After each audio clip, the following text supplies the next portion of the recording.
تیسری علامت، رسول اللہ صلی اللہ علیہ وسلم ارشاد فرماتے ہیں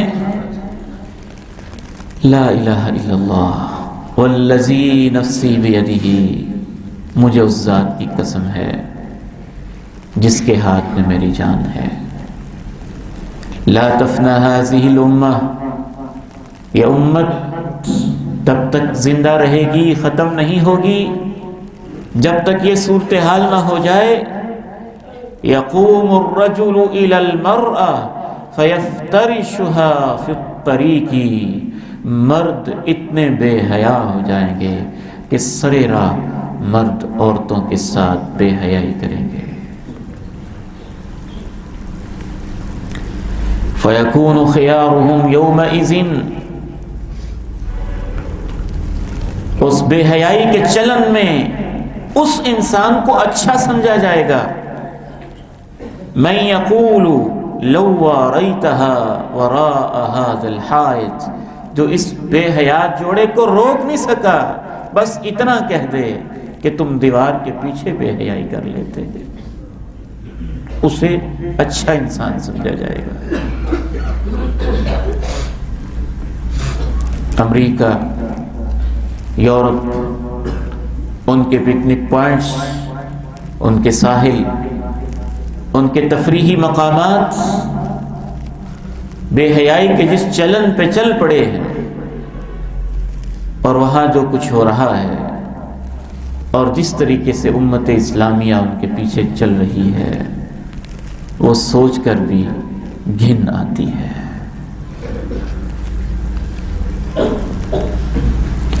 صرف یہی نہیں کہ بے حیائی ہو رہی ہوگی، ان بے حیا انسانوں کو ایسے فلاسفر بھی مل جائیں گے، ایسے مفتی بھی مل جائیں گے، ایسے اسکالر بھی مل جائیں گے، ایسے کالم نگار بھی مل جائیں گے، ایسے رائٹر بھی مل جائیں گے، ایسے اداریہ نگار بھی مل جائیں گے، ایسے لکھنے والے بھی مل جائیں گے جو بے حیائی کو باقاعدہ جائز کراتے ہیں۔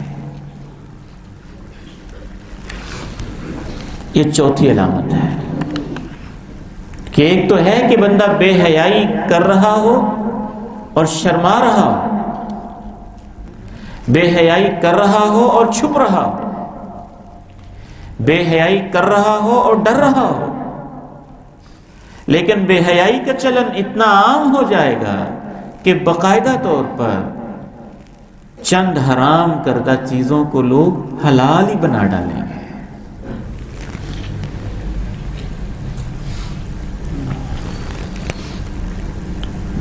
تابعی کہتے ہیں کہ مجھے حضرت ابو مالک الاشعری رضی اللہ تعالی عنہ نے یہ حدیث بیان کی، صحیح بخاری کی حدیث ہے، واللہ ما کذبنی، اللہ کی قسم ہے کہ ابو مالک اشعری نے غلط بیانی نہیں کی، انہوں نے مجھے وہی بتایا جو انہوں نے اللہ کے پیارے نبی سے سنا، اور میں کہتا ہوں کہ اللہ کی قسم ہے اللہ کے پیارے نبی نے وہی کہا جو ان کو اللہ نے بتایا۔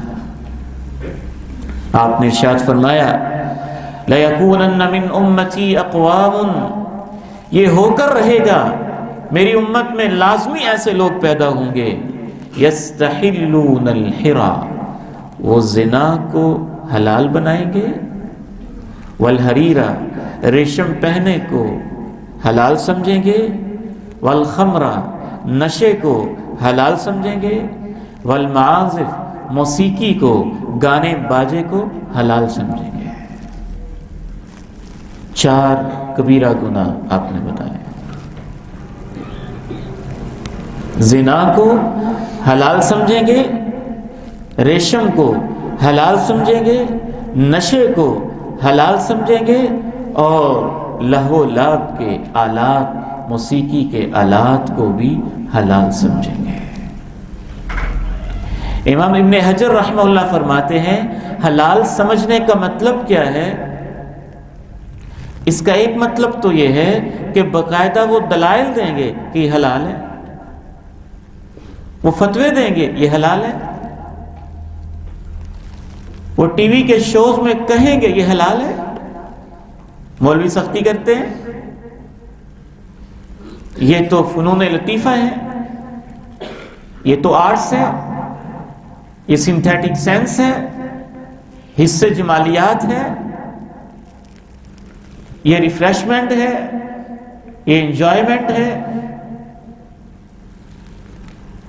ایک مطلب تو یہ ہے کہ باقاعدہ حلال سمجھیں گے، اور جو حلال نہیں سمجھیں گے، دوسرا مطلب یہ ہے کہ جس طرح حلال چیزوں کو انسان بے پرواہ ہو کے استعمال کرتا ہے، پانی کو، روٹی کو، حلال چیزوں کو، وہ ان حرام چیزوں کا اتنا کثرت سے استعمال کرے۔ یستحلون الحرا، زنا، نشہ، ریشم کے لباس اور گانے باجے کے آلات۔ پھر آپ نے نقشہ کھینچا ان کی سیر و تفریح کا، وَلَيَنزِلَنَّ أَقْوَامٌ إِلَى جَنْبِ عَلَمٍ، ان میں سے کچھ لوگوں کا یہ حشر بھی ظہور ہوگا کہ وہ ایک پہاڑ کے دامن میں پڑاؤ ڈالیں گے۔ ممکن ہے سیر کرنے گئے ہوں، اگر پاکستان پہ اس کو اپلائی کریں تو ایوبیا کے کسی ہوٹل میں ہوں، نتھیا گلی کے کسی 7 سٹار ہوٹل کی بکنگ انہوں نے کروائی ہو، سمندر کے کسی ساحل پہ اس نے کسی پہاڑی کے دامن میں اور کوہ کے دامن میں چند دنوں کے لیے انہوں نے سٹے کیا ہو۔ یقیناً ایسے ہوگا کہ ان میں سے کچھ لوگ کسی پہاڑی کے دامن میں قیام پذیر ہوں گے، یروح بصارحۃ لہم، اور ان کا ملازم ان کے پاس واپس آئے گا، اور کوئی فقیر انسان ان سے مانگنے آئے گا تو وہ اس سے کہیں گے ارجع الینا غدن، کل آنا۔ فیبیتہم اللہ وَيَضَعُ الْأَلَمَ وَيَمْسَخُ آخَرِينَ قِرَدَةً وَخَنَازِيرَ إِلَى يَوْمِ الْقِيَامَةِ۔ اس فقیر کو ٹالنے والے وہ بے حیا اور عیاش لوگ جب اسے کہیں گے کہ کل آنا، تو کل آنے سے پہلے راتوں رات ہی اللہ ان کو تباہ کر دے گا۔ وَيَضَعُ الْأَلَمَ، پہاڑ ان پہ گر پڑے گا، کچھ لوگ بچ جائیں گے۔ وَيَمْسَخُ قِرَدَةً وَخَنَازِيرَ إِلَى يَوْمِ الْقِيَامَةِ، جو بچ جائیں گے اللہ ان کی شکلوں کو بندر اور خنزیر کی شکلوں میں قیامت تک کے لیے تبدیل کر دے گا۔ صحیح بخاری کی حدیث ہے 5590۔ عادل صاحب ایک ذرا ویڈیو تو دکھائیں دوستوں کو، کیسے کیسے لوگ حلال کہتے، صرف آدھا منٹ آپ نے پلے کرنا ہے۔ ایک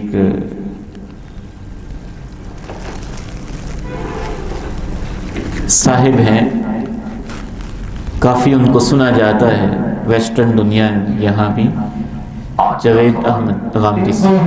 کا کہنا ہے کہ سورہ اعراف کی آیت نمبر 30 آج کا سوال ہے۔ ایک موجود اسکالر کا کہنا ہے کہ سورہ اعراف کی آیت نمبر 32 میں زینت کے لفظ سے موسیقی اور گانا وغیرہ مراد ہے، آپ کی اس میں کیا تحقیق ہے؟ اس وجہ سے نہ شاعری حرام ہے، نہ مصوری حرام ہے، نہ موسیقی حرام ہے، نہ غنا حرام ہے، کوئی چیز نہیں حرام۔ یہ ساری چیزیں اللہ کی نعمتیں ہیں، بلکہ اس آیت میں اوپر ان نعمتوں کے بارے میں اللہ تعالیٰ یہ کہتے ہیں کہ یہ جتنی زینت کی چیزیں میں نے پیدا کی ہیں، ان لوگوں سے پوچھو اس کو کس نے حرام کیا۔ آپ کے سوال کا جواب دینے سن لیا ہے آپ نے، یہ تو اللہ کی نعمتیں ہیں۔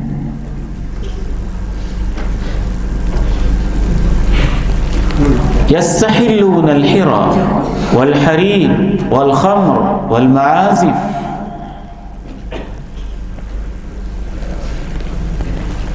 یہاں پر آپ سے بھی میں ایک خصوصی بات کرنا چاہتا ہوں. نشے کا اللہ کے پیارے نبی نے خصوصی تذکرہ کیا ہے. الخمر، اس کا معنی نشہ ہوتا ہے. الخمر کا معنی صرف شراب نہیں ہوتا، الخمر کا معنی نشہ ہوتا ہے. ہر وہ چیز ما خامر العقل، جو عقل پہ پردہ ڈال دے، اسے نشہ کہتے ہیں. جامع ترمذی حدیث نمبر 1295 میں حضرت انس رضی اللہ تعالی عنہ بیان کرتے ہیں، لعن رسول اللہ صلی اللہ علیہ وسلم فی الخمر عشرۃ، نشے کی وجہ سے اللہ کے رسول نے 10 انسانوں پہ لعنت کی ہے. کس نے لعنت کی ہے؟ اللہ کے رسول صلی اللہ علیہ وسلم نے لعنت کی ہے. عاصرہا، اس شخص پہ لعنت. عاصرہا، جو اس کو نچوڑتا ہے. اس دور کے اندر انگوروں کو نچوڑ کے، کھجوروں کو نچوڑ کے، ان سے ہی نشہ تیار ہوتا تھا. تو ہر وہ شخص جو نشے کی فیکٹری لگاتا ہے، منشیات کی بھٹی لگاتا ہے، منشیات کی کسی بھی قسم کی پروڈکٹ لگاتا ہے، اس پر بھی اللہ کے رسول کی لعنت. وَمُعْتَصِرَهَا،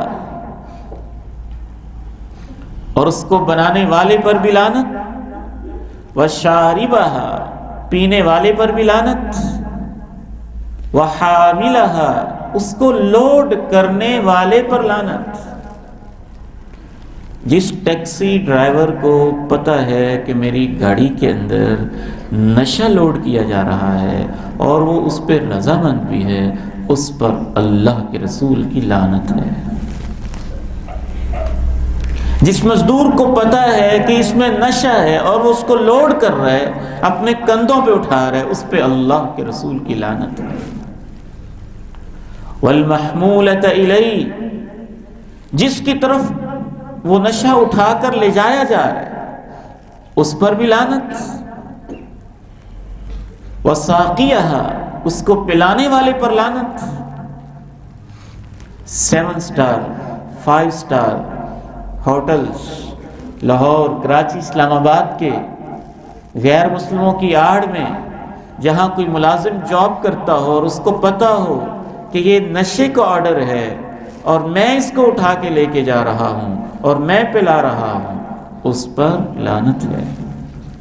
وَبَائِعَهَا، اس کو سیل کرنے والا، اس کی مارکیٹنگ کرنے والا، اور وہ لوگ جو اس کو ایڈورٹائز کر رہے ہیں، اس پر بھی لعنت. وَالْمُشْتَرِيَ لَهَا، اس کو خریدنے والا. وَالْمُشْتَرَاتَ لَهُ، جس کے لیے خریدی گئی ہے، اس پر بھی اللہ کے رسول صلی اللہ علیہ وسلم نے لعنت فرمائی ہے. 10 انسان جو کسی بھی طرح سے اس کے اندر ملوث ہیں، ان سب پر اللہ کے رسول صلی اللہ علیہ وسلم نے لعنت فرمائی ہے. نشہ کوئی بھی ہو، وہ نشے کے انجیکشن ہو، وہ کوئی افیون ہو، وہ کوئی چرس ہو، وہ کوئی بانگ ہو، وہ کوئی شراب ہو، بلکہ رسول اللہ صلی اللہ علیہ وسلم نے یہ بیان فرمایا کہ میری امت کے جو لوگ نشے کو جائز قرار دیں گے، ان کا بہانہ یہ ہوگا یسمونہا بغیر اسمہا، اس کا نام بدل دیں گے. یہاں ایک کلپ آپ کے پاس ہے، وہ ذرا دکھائیے گا. وہ ایک صاحب بانگ کے بارے میں کچھ کہہ رہے ہیں، وہ بڑا حیران کن ہے. وہ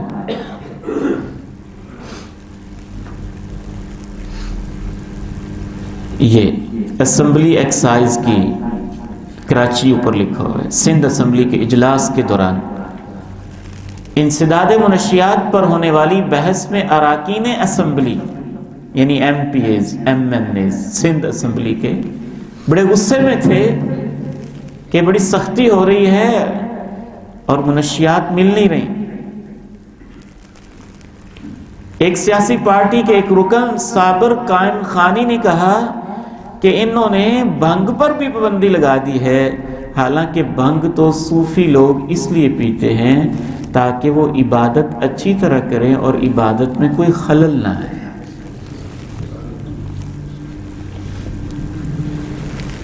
حیران کن بات یہ ہے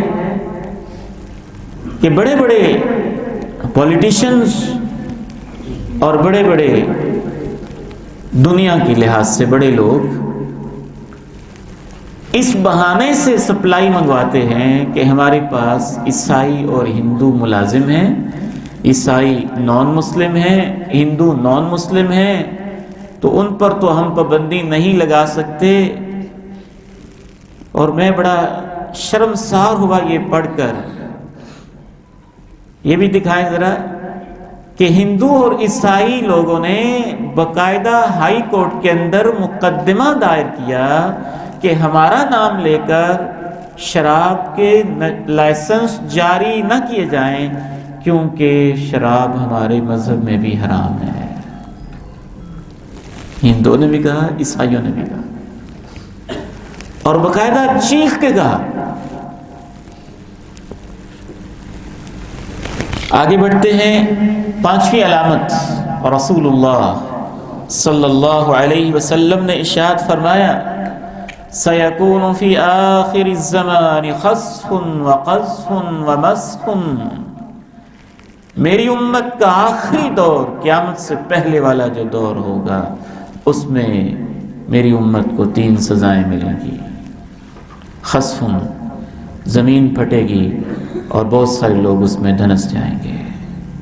وقذفن، پتھر برسیں گے. ومسخن، کچھ انسانوں کی شکل تبدیل کر دی جائے گی. پوچھا گیا یہ کب ہوگا؟ فرمایا اذا ظہرت المعازف والقینات، جب گانے بجانے کے آلات بہت ہو جائیں گے اور جب گانے والیاں بہت ہو جائیں گے.